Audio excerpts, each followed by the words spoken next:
and tell you that, you are in for a treat.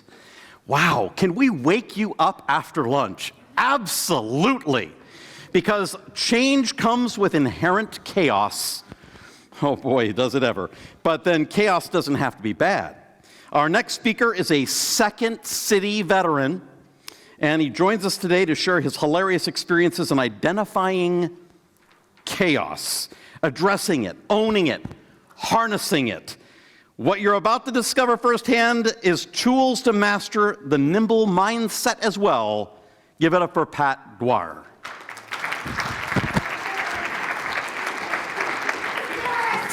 Good afternoon. Okay, so here's what we're going to do. We're all full of sandwich. Everybody stand up for me. I want everybody to take your right hand, and we're going to throw that up in the air. Everybody, I'm gonna wait just for a second. Great, everybody up. Cool, so we're gonna shake this 5 times. 5, 4, 3, 2, 1, ready? 5, 4, 3, 2, 1. Now, you're gonna say that to me next time very loudly. We're gonna put our left hand up in the air. Ready? 5, 4, 3, 2, 1. Ooh, that's very pretty. Okay, cool. Now, we're gonna take our right foot. 5, 4, 3, 2, 1, ready? 5, 4, 3, 2, 1. Left foot. 5, 4, 3, 2, 1. Great, cool. Now, here's what we're gonna do. We're 4, 3, 2, 1, 4, 3, 2, 1, 4, 3, 2, 1, 3, 2, 1, 2, 1, 1, 1, 1, and then you're gonna go bazonkers at me. Got it? All right, ready? 4, 3, 2, 1. 4, 3, 2, 1, 4, 3, 2, 1, 4, 3, 2, 1. Yeah. Yes. 2. Yay! How about this? Oh, get it. Sit down. Cool. So hello, friends. My name is Pat, and today we are, in fact, going to talk about all sorts of stuff, but I do want to start with the boom, boom claps. Right? Boom, boom claps, that's what we just did. For copyright infringement, we're calling it the boom, boom claps. Now, what happened? Oh God, what happened? So what happened was we created community. Y'all don't know me, nor should you, that'd get weird. But we created a moment where we all got to be together. We created that community, a community that helps us deal with craziness. So we have organizations, we are all out and about in the world, right? But when we can find something that we can tether ourselves to, it makes all of this way the heck easier. And it is as simple as saying yes to somebody else and joining them for just a minute. Y'all had an opportunity to boom, boom, clap. It's that simple. We didn't even talk to each other. But all of a sudden, everybody starts smiling just a little, right? It's nuts. So this is chaos. This is what our world is, chaos. I mean, gosh, God knows the last few years, it was chaos. This is a painting by Mark Quinn. I really like this painting. It's pretty much every color that they could create, they put up in this painting. Now, this is chaos, right? But here's the fun part. Now, okay, you're in the 90s. Some of us remember the 90s. Now, in the 90s, in the malls, they had this thing called magic eye things, and you would blur your eyes, and you would see like a butterfly or a dolphin. Now, this painting doesn't do that, but that would be cool if it did. That would be neat. This is chaos personified, friends. Now, here's the thing with chaos. It stinks. It's not fun most of the time. Right? There are a lot of hindrances here. But if we can take those things that are bad and redefine them as gifts for ourselves, it makes this all the better. And we have opportunity where opportunity wouldn't have normally have existed. We can give that to ourselves over and over and over again. We do this every single day. These little teeny micro decisions that we can choose to go in a different direction in. Now, let's put it this way. Who's been to Starbucks? Anybody ever? Yeah, right. Everybody's like, yes, of course. That's how I live. Right. So Starbucks, first time you went to Starbucks, you gave me your name, you asked for your drink, and it was probably some recommendation from somebody else, right? Like, I want a maca frappuccino with a pecca whatever that's called, I don't know. So you want that, right? And a spritz of vanilla, probably of some sort, and you drink it, and it probably wasn't the drink for you. Right? But you made a decision and you learned something in that small, simple decision. We do that every single day, getting a little bit better, making these things that could be bad opportunities to grow, to learn, to get a little bit better. I think of, going back to something we saw earlier, I think about Back to the Future, right? Let's talk about Back to the Future in a different way. So the script of Back to the Future, they teach in film schools all over the country. Oh, why, Pat, do they do that? Well, let's talk about it. Now, they do that because this script is airtight. Anybody ever heard that term before? Yeah? So it's airtight because everything that is introduced in this script is paid off later in this script. There's nothing visual nor verbal that isn't paid off and comes to fruition.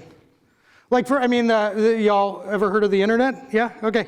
So on the internet, they have, people have analyzed this movie quite a bit. One of the things that I think of is the mall when they're going into the future. Never mind. So they're at the mall, and it's the Twin Pine Mall. There's 2 pines, right? And so then they go into the future, whatever. They go to the future backwards, and when they go backwards future, they hit one of the pine trees, and the pine tree falls down. And then when they come back to it at the very end of the movie, it's the Lone Pine Mall. They don't talk about it, but it's there.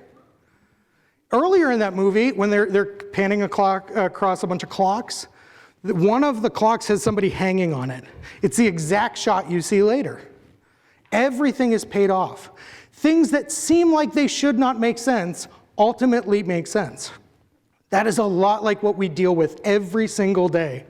These things that should not be opportunities, these things that could not be possibly useful for us, become gifts. And they are then paid off and useful and wonderful and lovely. It is a muscle. The more that we do this, the easier it gets. The more fun we have with this, the easier it gets. Seeing this as joy, seeing this as positive, the more you lift, the stronger you get. So for me, I like to treat this as celebrations, right? So let's go back to Starbucks. So y'all heard at this point, my name is Pat Dwyer. I've heard that quite a bit. It's in front of you on paper. This is like 8 times out of 10. I'll go to Starbucks. Hey, what's your name? My name's Pat Dwyer. Oh, okay, cool. High five. 8 times out of 10, I get Todd. Don't know why. It's always Todd. And it's a consistency at this point. It is always Todd. I don't know what I am saying that sounds like Todd, but it is always Todd. And at this juncture, I've made this a game for myself. This could really frustrate me. But instead, I just wait. Ooh, it's coming. Like, Todd. You gotta look around, make sure it's not somebody else's drink. Like, Then I'm like, yeah, Todd's here. Thank you, friend. It's an opportunity. My wife has even started setting me up for this thing. She's like, Todd's drink, right? Like, This is an opportunity to create joy for myself. Yes, it has a residual effect, but it's fun. And I'm like, even at airports at this point, I'm like, it's just no Todd. It's my drink. I'm never gonna see those people again, who cares? We went to Disney World. Never mind. So, as you know, laughter is key to this. Finding joy, enjoying yourself, redefining things. So this is all of the stuff that I could source for 5 seconds of laughter. You get all of this. Health benefits. Now, when you do that, dopamine, serotonin, oxytocin, endorphins, all of it floods into your brain. One fell swoop for 5 seconds of laughter. There are 2 other activities that do this. What are they? What are they? No, not drugs. Well, I mean, maybe. Let's talk about it later. Great. Exercise is not quite, sadly. What else? Sleep, horizontal. Okay, we're going to call that falling in love. Great. So, falling in love. We know, it's fine. Yeah, we're all grown-ups here. Yeah, so falling in love and also doing amount of cocaine. Those are the 2 choices. So you could do a ton of cocaine, you could fall in love, which is tedious at best, or 5 seconds of laughter. That is all that this takes. It is that easy. Now, here's the fun thing. It creates a space where you can learn more. It creates a space where you can get more information into your brain. We know that children laugh on average 300 times a day versus an adult who laughs only 17. A theory that has come out in their testing currently is that perhaps children learn at such an expletive rate because they are laughing, because they give themselves that opportunity. Yeah, they're little and dumb, but they've got a lot there's a lot of opportunity there for us as adults even. Happiness is absolutely a choice. 50% of happiness is entirely up to you, and the rest is like Maslow's hierarchy of needs, right? So let's just assume you have a house or an apartment. You're already above 50%. If you choose to do that, if you choose to see these as gifts, if you choose to have that opportunity for yourself, it's really, really, really powerful. Could be, but it's up to you to make that choice.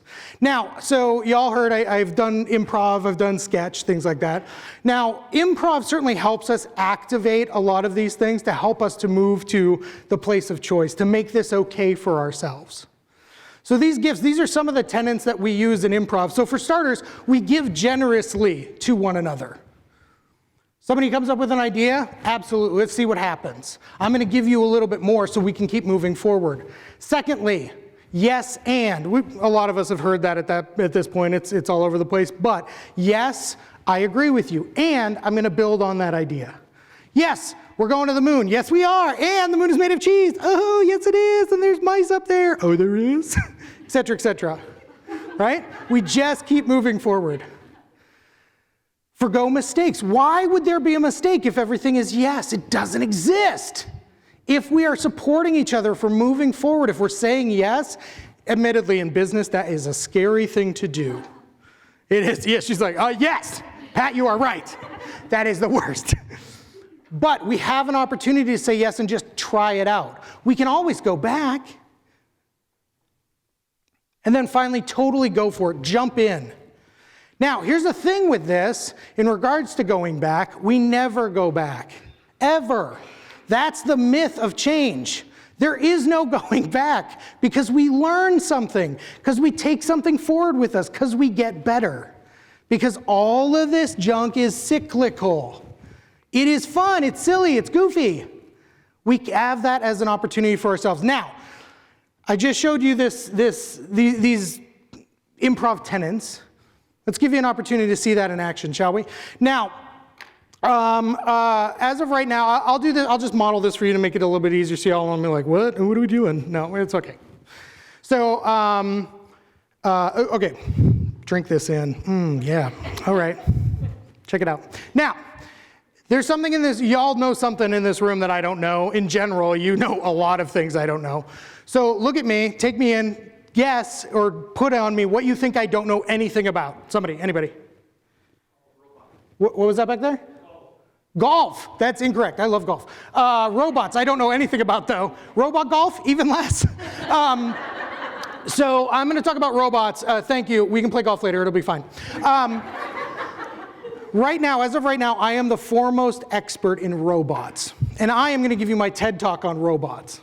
But y'all gonna help me out a little bit. I'm gonna hesitate occasionally, I'm gonna go like this, and y'all gonna fill in the blank. Okay? Great. Ladies and gentlemen, thank you for joining me today. My name is Pat Dwyer, foremost expert on robots. Now, what we do know about robots today, in today's day and age, is they are pervasive. Now, they're pretty much everywhere from McDonald's to Denny's, and they're all over the place. Occasionally, I wish that they were at Walmart.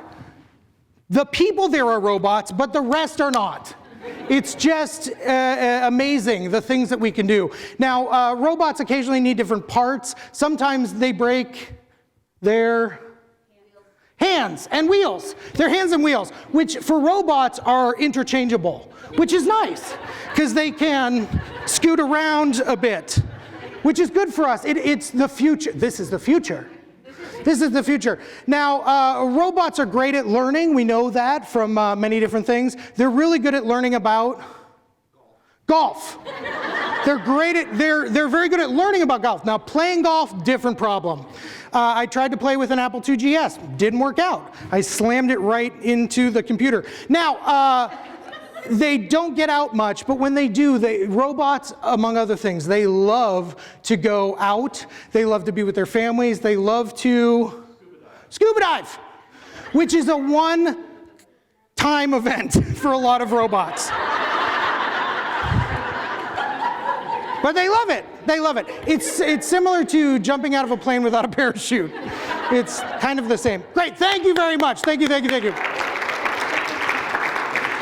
So this is as simple as it is. Whatever you brought to me, I said yes, and we moved forward together. And we created noise. We created community. We created an experience that we can't replicate otherwise. Now, here's what we're going to do.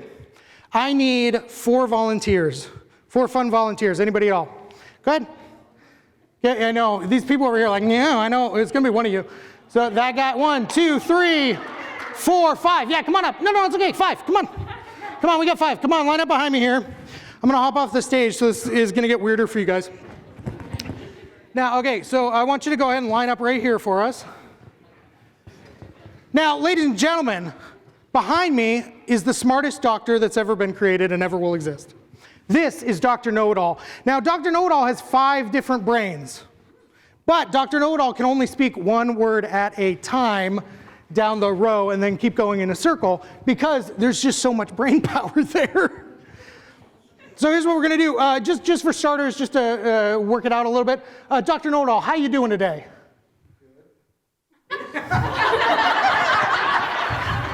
Yeah, okay. No, that's on me. No, that's okay. Let's not, no, that's okay. Let's not help me. That's fine. Now, how about this? Dr. Know-It-All, why is the sky blue? I don't know. Okay, oh, here we go. Here's it. Yep, great. Cool. So again, just for y'all, 1 word at a time down the row. 1 word at a time. Got it? Listen, man, it's 1 word at a time, okay? Okay, cool. So 1 word at a time down the row. When it gets down here, we're going to go back to the beginning, and we're going to keep going until they're done. So hey, Dr. Know-It-All, why is the sky blue?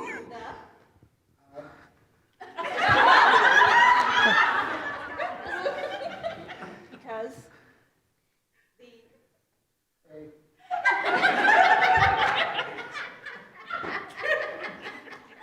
Cocaine. Okay, great. I'm going to stop you right there. Give him a round of applause. Now this Dr. Know-It-All is clearly schizophrenic. But, Doctor, you're going to try to work together to create 1 sentence. What's your name? We're going to be really good friends. Michael. This is Michael. Great. Okay, so we're going to do 1 more. And actually, you know what? From you guys, give me a question you always wish you knew the answer to. Anything at all? Why is there so much laundry? Yeah, right? Why is there so much laundry? Dr. Know-It-All, why is there so much laundry? Really? lots dirt. Me really lots dirt. Great. Okay, hey, Michael, come here, bud. Come stand down here. Yeah, great. Cool. Nailing it. Now, so anyways, hire me. My name is Pat Dwyer. Whew. Okay, so, you know what? Give me another question real quick. Give me another question. Anything at all? What is it? How do robots? How do robots swim? Now, hold on to that just for a second. Now, here's what we're going to do. We're going to make your lives a little bit easier so you can clearly hear each other a little bit better because we have some dead weight. Because it's a problem. Go ahead and lock your arms together so y'all can hear each other a little bit better. Great. So, say your question one more time. How do robots How do robots swim, swim? Dr. Know-It-All? Well, First, robots grab me.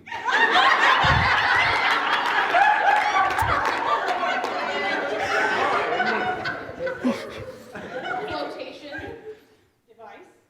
Help. Great, give him a round of applause.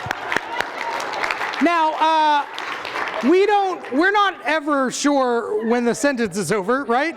So this is a lot like teamwork in general, but I mean, this clearly is teamwork. This is a lot like our teams. This is a lot like work. This is a lot like life.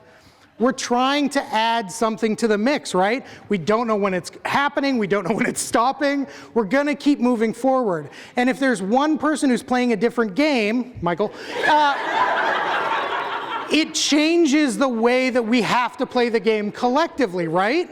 And that's okay. Michael's not doing anything wrong for Michael. So it's a beautiful opportunity.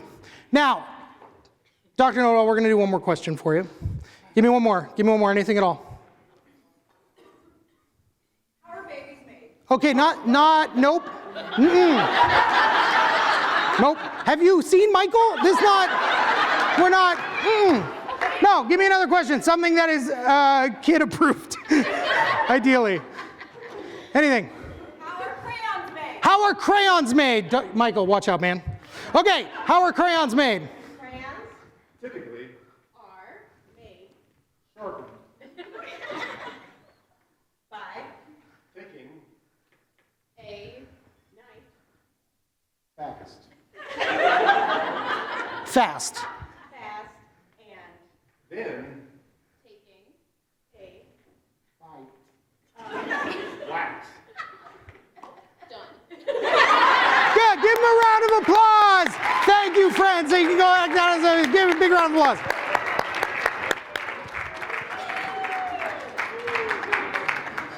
So this is literally as hard or as simple as this can get, right? If I were to come to your organizations, we play a heap of improv exercises, which we just call exercises because you say improv, everybody freaks out, as you noticed. But it's rooted in this play, it's rooted in fun, it's rooted in an opportunity to be a little bit more. These are gifts rolling down a hill for ourselves, and we're in the shopping cart just riding along, just plopping things in as we go. That is the gift we are able to give ourselves over and over and over and over again. It's so fun. It can be so fun. You have the power, see what I did there? You have the power to choose to make this a gift for yourself, and I believe that you can. Thank you. My name is Pat Dwyer.